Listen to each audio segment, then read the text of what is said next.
Day and night work. The relay system. Constant capital, the means of production, considered from the standpoint of the creation of surplus value, only exists to absorb labour, and with every drop of labour a proportional quantity of surplus labour.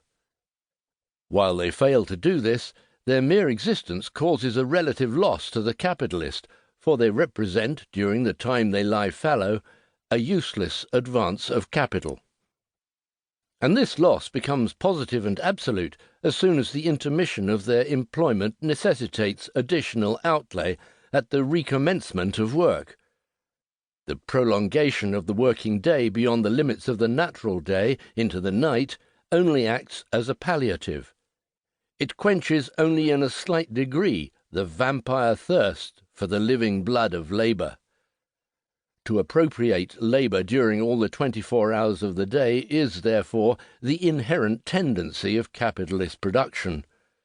But as it is physically impossible to exploit the same individual labour power constantly during the night as well as the day, to overcome this physical hindrance, an alternation becomes necessary between the workpeople whose powers are exhausted by day and those who are used up by night.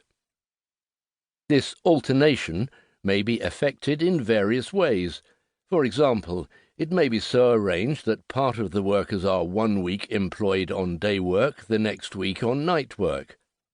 It is well known that this relay system, this alternation of two sets of workers, held full sway in the full-blooded youth time of the English cotton manufacture, and that at the present time it still flourishes, among others, in the cotton spinning of the Moscow district. This 24 hours process of production exists today as a system in many of the branches of industry of Great Britain that are still free. In the blast furnaces, forges, plate-rolling mills, and other metallurgical establishments in England, Wales, and Scotland. The working time here includes, besides the 24 hours of the 6 working days, a great part also of the 24 hours of Sunday. The workers consist of men and women, adults and children of both sexes. The ages of the children and young persons run through all intermediate grades, from 8, in some cases from 6, to 18. Footnote: Children's Employment Commission, 1864. End of footnote. In some branches of industry, the girls and women work through the night together with the males. Footnote: Both in Staffordshire and in South Wales, young girls and women are employed on the pit banks and on the coke heaps not only by day, but also by night. This practice has been often noticed in reports presented to Parliament as being attended with great and notorious evils. These females employed with the men, hardly distinguished from them in their dress, and begrimed with dirt and smoke, are exposed to the deterioration of character arising from the loss of self-respect, which can hardly fail to follow from their unfeminine occupation. 1865. It is the same in glassworks. End of footnote. Footnote: A steel manufacturer who employs children in night labour remarked, "It seems but natural that boys who work at night cannot sleep and get proper rest by day, but will be running about." On the importance of sunlight for the maintenance and growth of the body, a physician writes, "Light also acts upon the tissues of the body directly in hardening them and supporting their elasticity. The muscles of animals, when they are deprived of a proper amount of light, become soft and inelastic.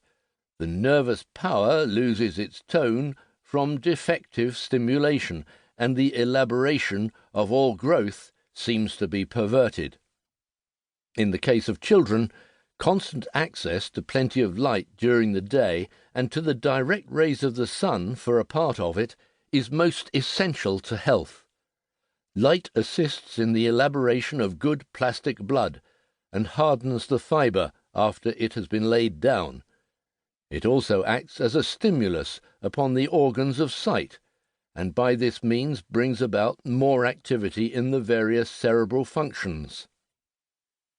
Dr. W. Strange, senior physician of the Worcester General Hospital, from whose work on Health, 1864, this passage is taken, writes in a letter to Mr. White, one of the commissioners, "I have had opportunities formerly, when in Lancashire, of observing the effects of night work upon children, and I have no hesitation in saying, contrary to what some employers were fond of asserting, those children who were subjected to it soon suffered in their health. That such a question should furnish the material of serious controversy shows plainly how capitalist production acts on the brain functions of capitalists and their retainers." End of footnote.